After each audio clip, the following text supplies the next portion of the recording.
Werd aan de ene kant de stenen uit de straten hellen worden terug een show vol, lezen de straters aan de andere kant dezelfde stenen er weer strak in. De haatwij-operatie in een woord, die is los. Daar komt een infrarolaag onder van een graffe soort zon. En die dat goed beter water afvoeren kan. Dan is de bedoeling om in het midden weer een beetje een idee te krijgen van een soort rotonde. En met wat verheden blokken erin.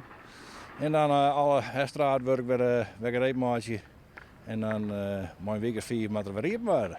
De shared space constructie zou die eer betoogd wie zorgen voor een soort onveiligens op de verskate kruisingen in het dorp. Ook baden er een aantal slimme ongelukken.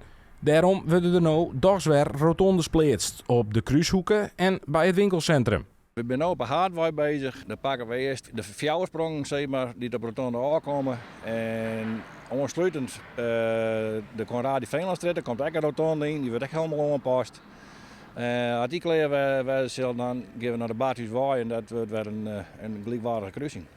Dwarsbelangen aan woord is blied met de veiligheidsupgrade in het dorp. De uitvinder hoopt dat de nieuwe inrichting, werd door de dik, echt wat smaller wordt voor een beter oersjogzwaarging gaat. Die rotonde die had onweerzijden een donkerdere stingen, een soort strook. En ja, dat jouwt voor de fietsers wel aan dat ze echt op de fietsstroken fietsen moeten, net over die rijbaan. En ja, hopelijk dat het voor een Elseningen zowel fietsverkeer, voetgangers en auto's hier weer een stuk veiliger worden.